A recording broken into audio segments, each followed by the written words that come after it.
Welcome back to Aaron the Addisons on American Family Radio. We appreciate you listening. I'm Miki. And I'm Will, and that's A Mighty Fortress by Shylin. Sherry B is over in Studio CC, and boy, I got to tell you, I feel like I've been doing this a lot. I've been issuing disclaimers.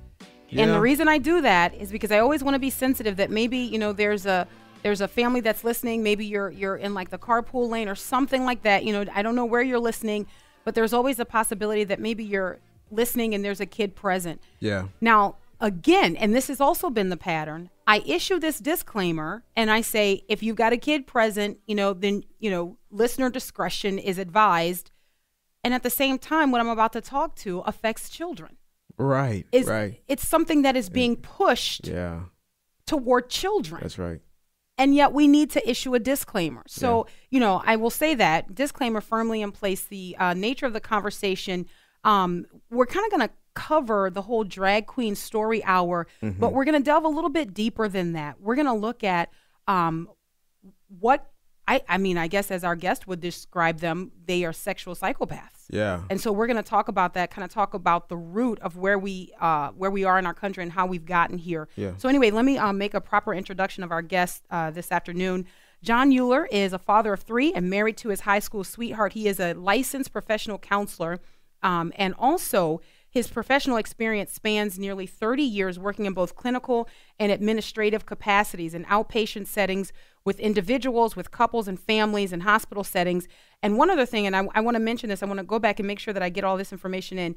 John has over 10 years experience working with adjudicated adolescents and seriously emotionally troubled teens, as well as over 11 years working behind bars in a forensic clinical capacity. Not only did he develop the nation's first of its kind intensive residential treatment program within a long-term solitary confinement environment, but he also spent thousands of hours working within a treatment capacity with the full continuum of sex offenders. So our brother, which to me is of chief importance, because he also has discernment. Right. Not only does he come to us today with the professional background to discuss what we're going to discuss, but he also comes with an incredible amount of discernment to see the type of wickedness that is afoot in our country and the attempts to not only indoctrinate, but as he will describe to you today, groom our children. Groom our children. Sexual predators are grooming our children. John, thank you so much for carving out time to be with us today.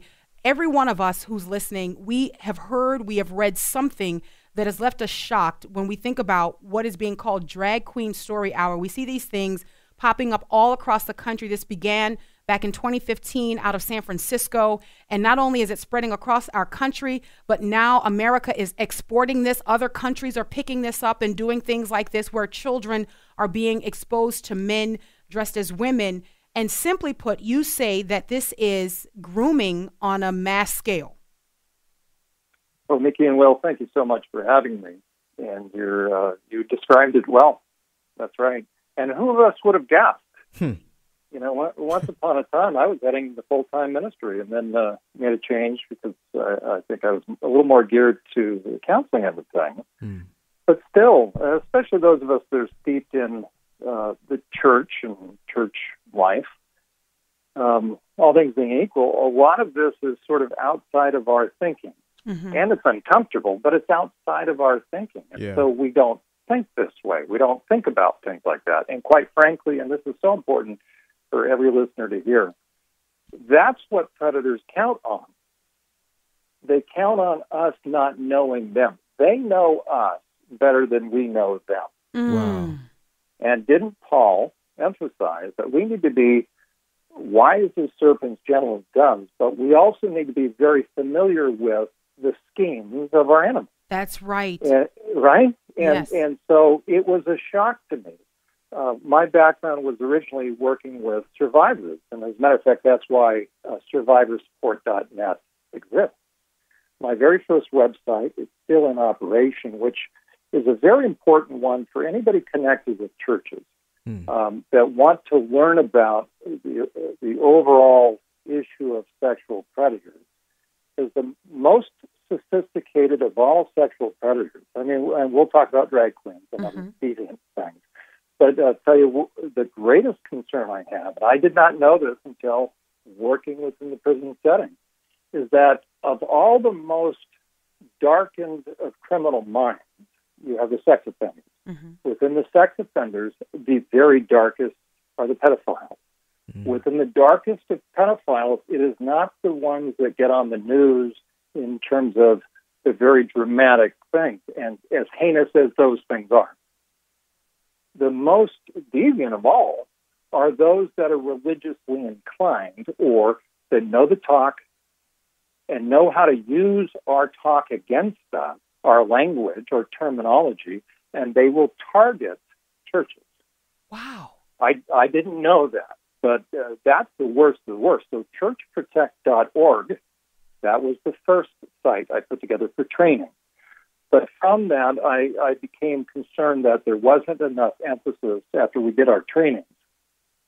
It's one thing to shine the light and watch the cockroaches run, and that's part of my goal, right? But it's another thing to make sure that we understand that within every church, within any group, about 40%, I think that's probably an accurate number, about 40% of all women have been impacted in some way of having been sexually violated in some capacity.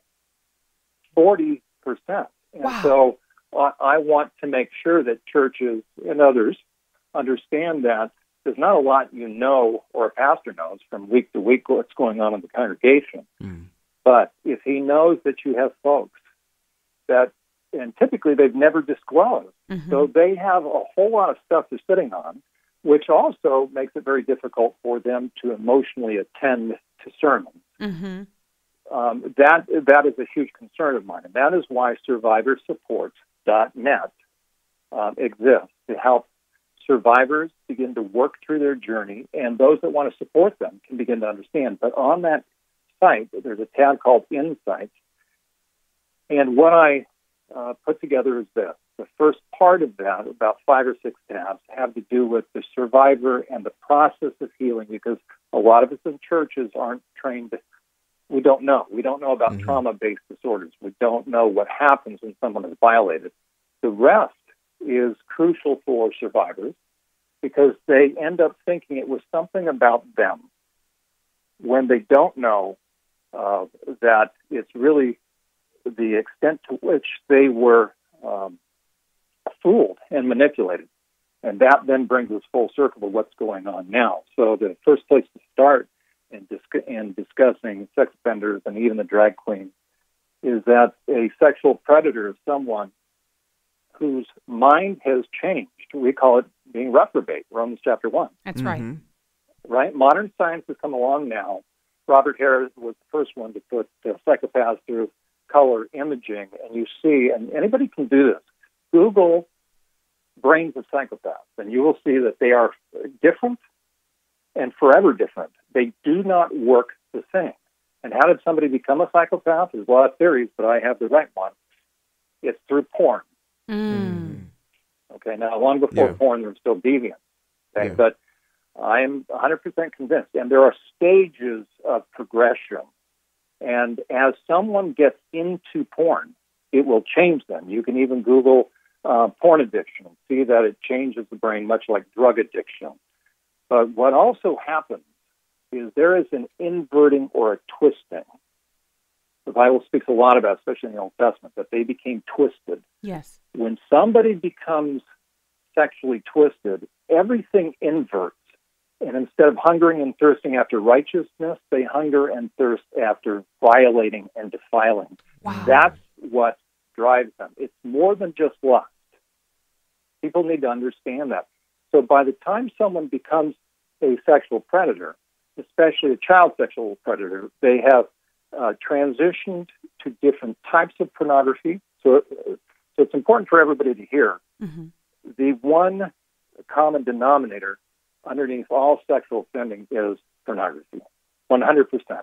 100% of every single sex offender is deeply steeped in porn by the time they get busted. And what? Yeah. No, I'm saying, and we know, if just looking at numbers, that within the church, just speaking about the church, that there are there's a big number of men, women, leaders, pastors that are addicted to porn. So this is a major issue, like, for the church. That's right. Well, and there's a tab under Insights on SurvivorSupport.net. And my heart goes out to guys that are wrestling with this. As a matter of fact, every guy knows you cannot turn on the computer without potentially it snagging you. Mm-hmm. Yep. Right? And so there's a tab also about sexual addiction versus predators. And it's imperative that we understand that, because most people have interpreted a predator as a sexual addict. They're very, very different. I'll tell you how. Sexual addict, it bothers them. They have a conscience. The sexual predator has overridden or violated their conscience. They have become, using a biblical term, they've been given over. Mm-hmm. So a sexual psychopath, the fancy term psychopath, it's simply this: someone without a conscience, and therefore they have no remorse. Without a conscience, you're not sorry, and you don't feel badly for what you do, and therefore you lack empathy. Those are the three defining characteristics of a psychopath. And now there's a lot more, but it's a misnomer also to think that psychopaths are emotionally reactive. They're not. They're very contained, they're very controlled, and they know how to be very endearing. That's why churches are suckers for it. But now to transition to drag queens, the one thing you know is this: if guys get into porn, they're going to become darkened. It will affect them. If they get into worse and worse kind of porn, you will eventually see that come out. And it's 100% guaranteed. And you know it, that if you have a guy, and how I begin to phrase it is this: if you have a guy that dresses in women's underwear and puts on a dress, we call that drag, you know he just didn't come up with that. He's been saturating his mind. Yeah.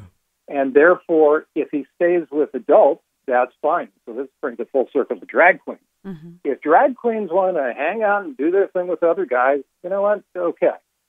Because if you're talking about a drag queen, you're talking about guys. But the question is this: why is a guy wanting to hang out with kids? Right. You can't, right? The greatest complaint that wives have about their husbands, one of the challenges in marriage counseling, is he just won't spend time with the kids. And parents, and that's so crucial for people in church, by the way, to really understand. If you have a man that's really eager, really willing to be around kids, that's a huge red flag. It doesn't mean we are paranoid, but I'll tell you what, that's a huge red flag. Wow. So when you're looking at, and I'm probably going to double back to some of the points you've already made, because I got to tell you, this being discerning, I think, is one of the biggest issues that Christians have today, John. I think that we don't read the Bible, so we don't understand that a lot of what we see manifesting in our culture have spiritual underpinnings.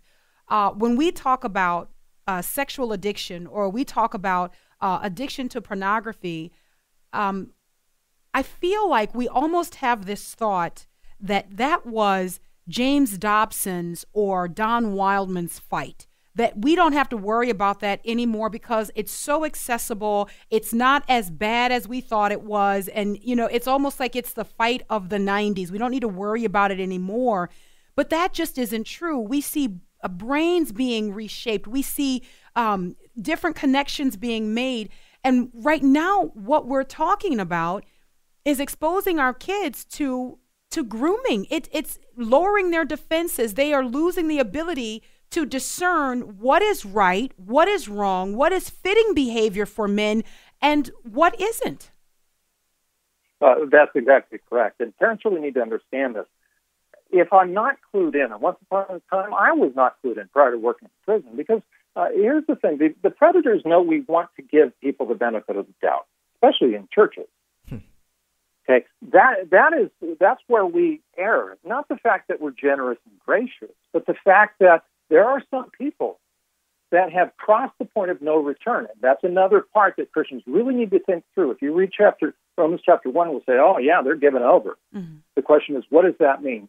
We always want to believe somebody that the Lord's love can reach anyone. And on the one hand, that's true. But the question is this: what about Pharaoh? Pharaoh hardened his heart, and what did God do? God hardened the Pharaoh's heart. There is a process of hardening that God will give somebody over, and therefore he will turn them over. And the question is this: will they and can they ever come back once that happens? And the answer is no. Now, we don't like that, but it doesn't matter. The question is, what is true? Modern science has come along and seen the brain. That I don't need that, but it's nice to know that, wow, it's really true. Right. Their brains are changed, and therefore, I'll tell you why they'll never come back. Ready? Because not only have they been given over and they're under judgment, because now they're hungering and thirsting after kids, but here it is. They've lost the ability to want to. So from a human perspective, a sexual psychopath or a psychopath is somebody that and they go through transition. It's a transition, but it's so fascinating because they will look at you and they will say, why do you feel badly about that? Well, I used to, but not anymore. So they lose the value of a conscience. And if you can begin to wrap your mind around, and that's the first place you have to get to when thinking about sexual predators, what would it be like if you not only didn't have a conscience, but never wanted one again and were free? Wow. And that's who we're talking, are the vast majority of men going into libraries to read the kids. These are men on the prowl, the vast majority of them. So you're saying that's beyond deliverance. Like they've gone so far where they're just totally reprobate. There's no coming back. Correct. Wow. That's exactly because they don't want it. And that's what's so scary about it. Talk about the fear of the Lord. Meaning the Lord can actually give you over to a mind that no longer even wants to ever come back because now you love it. Light has become dark, dark has become light. And one of the most interesting phrases that the inmates would use, some of them, as an insult is this: you know what, you're such a Boy Scout. You're such a Boy Scout. Let me grab the break, John. Let me grab the break. This is Aaron the Addisons on American Family Radio. John Euler is our guest. We'll pick up right here when we get back. Stay close.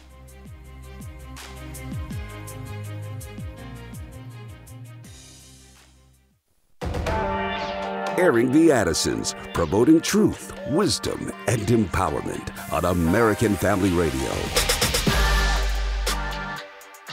The eyes that people give you whenever they think that you are the one that's in support of this event is truly disgusting.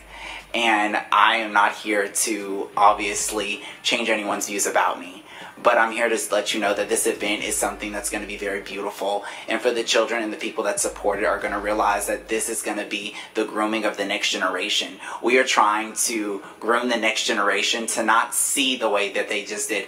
And just because I said that, you heard the little plur of people behind me. It's disgusting. We are trying to teach people to be tolerable, to be patient, to be loving. And the fact of the matter is that I'm standing right here and there's probably 50 people behind me looking at me with daggers, wishing that I would probably die in a car wreck whenever I leave here. It's truly implorable. And that is what we're trying to do at Drag Queen Storytime. We're trying to raise people to be loving and caring individuals. And I really hope that this event is going to do that for not only just the children at this event, but children in the future. Thank you. That's the equivalent of a public confession that we are grooming the next generation. Yeah. I mean, you're not going to get anything that's more definitive than that, you know, and all across this country, you have this great debate that is going on. Should our libraries be on loan to what our guest John Euler is describing as sexual psychopaths? Mm-hmm. And I got to tell you, this is quite alarming to me because, I mean, we understand that this is disgusting. We look at it and we say, man, this is dirty to expose children to this type of, visual confusion. Right. We understand that this is dirty. We understand that this is reprehensible. But what our guest is talking about this afternoon, I think just takes it to the next level. Yeah. We're talking about not coming back from this. And look, when we hear about sexual psychopaths, I think we have this idea of a murderous slasher who, rapes women and then kills them afterwards. We don't tend to think of people who are addicted to hardcore pornography and are desiring to live out those fantasies. We don't think of people who want to groom children so that their defenses are down and then they can take advantage of them. But as we're learning this afternoon, those two are sexual psychopaths. I mean, are they not, John Euler? Correct. Thank you. Well, and again, thanks for having me. The one thing that it took me a while, I was working in the prison for a little over 11 years. And because I had worked with survivors, I came from a different perspective. One, I was very much aware I was working with the kind of men that hurt or harmed my clients. So I was pretty intense about that. But since I was going to be working with them, I had to know. And that's why I dug deep. And my work, though I think it's one of a kind, at the same time, if you think about it, there's tons of psych staff right now in prisons that could do what I did. could dig deeply, but unfortunately, for whatever reason, they're not that interested. There's a ton of researchers that would love to have access. Some of the best research out there, these guys get 3 days or, a few hours with an inmate. It takes months and months to schedule a research interview. Well, I had access for 11 years. I had keys. I had access to all their files, their medical files, their psychiatric, their psychosocial, or criminal history. I had everything. And so I was driven to find out the pathways and how does somebody become this way. Yes. Well, I, like many people, had come to assume, based upon what we've been taught, that there's a couple of these guys are kind of like us, but they just went astray. They went awry, or and here's a myth, by the way, that they were sexually abused as kids, and therefore now they're acting out on victims the same age that they were when they themselves were sexually abused. And ready? It's a lie. And when it finally dawned on me, and I'll tell you why I can say it's a lie. For those sophisticated predators, and what I mean by that is this: anybody that can get to adulthood that has no indication of psychiatric or mental health issues or criminal history, because we're all familiar with child-on-child incidents, and those children have always been impacted by porn, by the way. They are reenacting what's happened to them. If you have child-on-child, no child within himself or herself has that idea or that capacity. That's right. That's Meaning, right. you leave a child alone, they will not have a sexual thought until puberty. And as a matter of fact, we'll also touch on the issue of trans, because the drag queens are the farm team for this lie of a trans movement. This trans movement is man-made. So is the concept of minor attracted people. That is a lie. You have a certain group, and I'm becoming more aware of them. You have a certain group of clinicians, of researchers that are predator apologists. And what these men have done is they are acting on behalf of pedophiles. And that sounds extreme. I'll calm down. But I'm just furious about this because I'm starting to uncover this. No, it's right. It's a right indignation. Right? It's and right. I'll tell you what, and I'm going after it. The DSM-5 is the Bible of the American Psychiatric Association. I'll tell you what, without that having been changed by 13 people, and I'm coming after them in one way or another. Right. In this sense, I'm finding out about their backgrounds, and I'm appalled. And that means 13 people paved the way for all this crap that we're seeing with the trans movement, with sex education in our schools. 13 people. Wow. 13 okay? people. This drag queen stuff wouldn't even be happening if it weren't for those 13 people. And they're on notice because they know I know what I'm talking about. I've worked with these guys. None of those people ever worked in prison. Sorry for getting agitated, but I'll tell you what. I've worked with survivors, and I know what these perpetrators do. And I have no tolerance when it comes to guys that have gotten into porn, and that's different than sex addiction. I have such compassion on guys that are wrestling with this. Yeah. It's very different. Yeah. The guy is wrestling with, first of all, you need to hear me. Go on SurvivorSupport.net under Insights, and you will see 3 tabs. And you need to consume this if you're going to consume anything. There's porn and dark deviance, part 1 and part 2. A guy needs to consume all that in this sense to learn the progressive downward steps so he can take stock. And then there's sexual addiction versus predators. We need to understand. I'm sorry, I get all emotional about this, but I'm intense because I've seen kids be hurt. Yes. I have worked with kids in the system. And this junk that we're hearing about trans, what they've done is they are taking advantage of the 3 populations of kids, because they'll still fit into the drag queens, because drag queens are priming kids to be set up to be sexually violated and groomed. So everything we're hearing about I Am Jazz and this trans stuff, the drag queens for kids, go on and Google the name Amazing Desmond. Yeah. You want to find out why I'm agitated. We are taking young kids as young as 8 and 9, and then we're feminizing them to where they're walking around in dresses and they're all made up and they're easy fodder for perks. And now we're starting sex changes on them.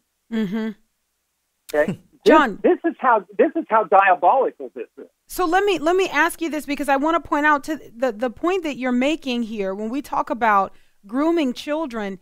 there is also a certain grooming of the parents that's taking place. I remember last year there was a viral post a mom wrote that she was at an amusement park where a man walked into the women's bathroom, and this particular amusement park allowed for this, that a man could go into whatever restroom that he felt identified with his sex for that day or his gender for that day.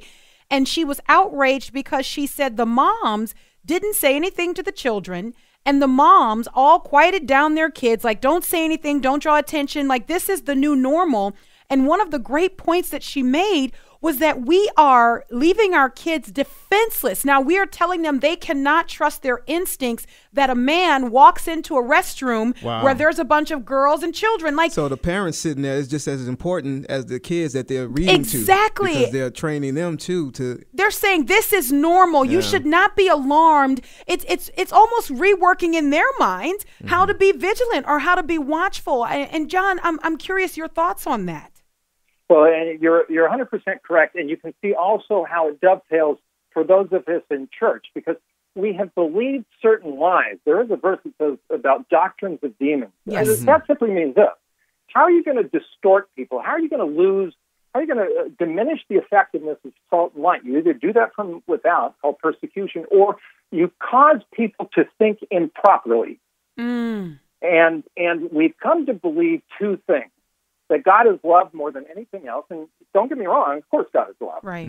But if I don't understand that the most foundational thing that God describes himself as is justice. Come on.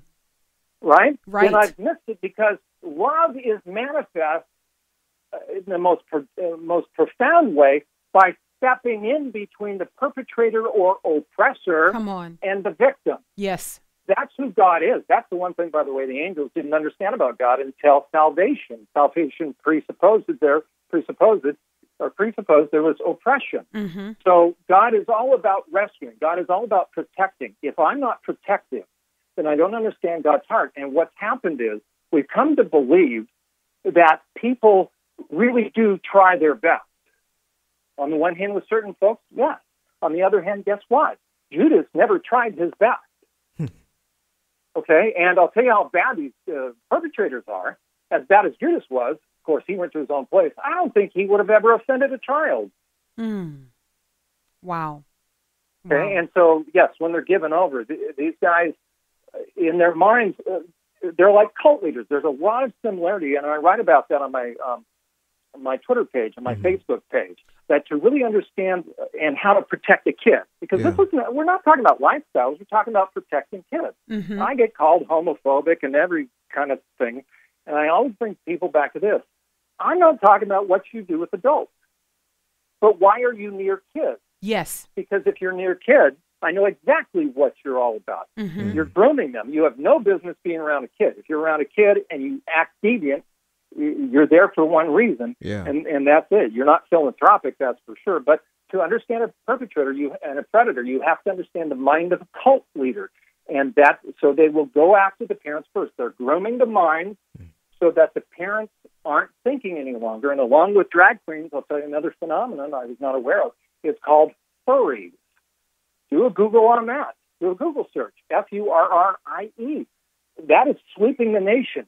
They are predators, a significant amount of them. 100% hiding their identity. You have no clue who this person is, and parents are just, because it looks like mascots. Wow. These look like men dressed up as mascots.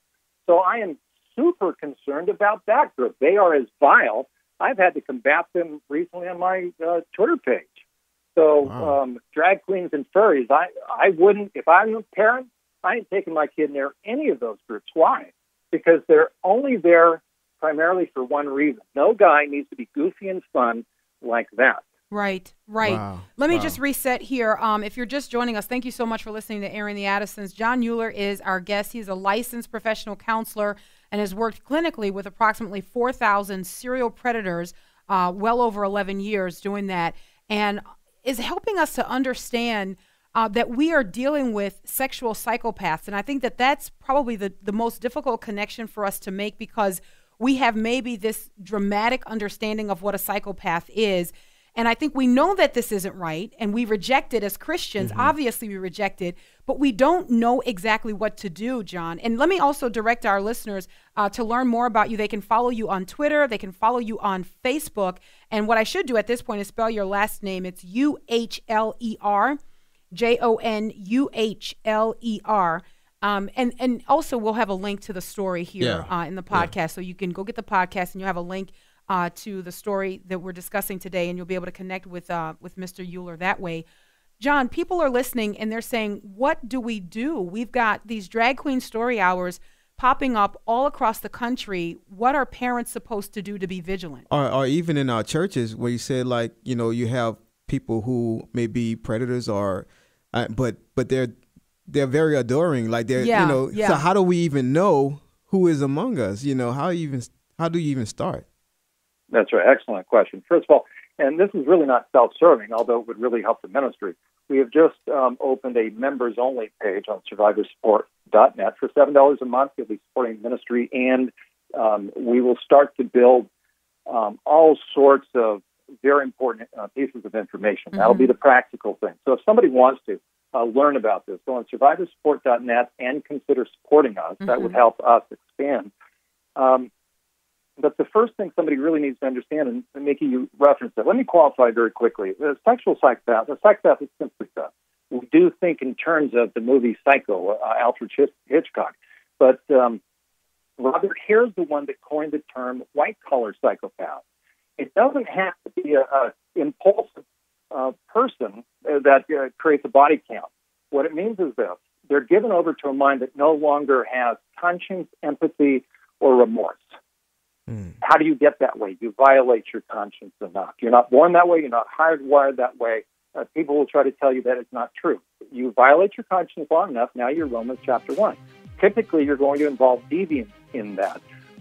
The more sophisticated the person, the less they will show it. And it simply means this. Instead of loving people and using things, guess what's happened? That's right. They use people and love things. A sociopath is all about sales. A psychopath is all about winning and having the last word, last say, last laugh. And so a sexual psychopath is somebody who is given over to deviance. It's not even normal lust because it's not even sexual for them. It's all about blemishing, tarnishing, spoiling, stealing, and destroying. The wolf, the enemy, comes to do what? Steal and destroy. John, driven by something different. Yeah. John, I hate to have to jump in here, but we are out of time. I want to have enough time just to direct our listeners to go to SurvivorSupport.net, SurvivorSupport.net. And then also if you go to AFR.net, you'll be able to get the podcast and you can follow John that way. God bless.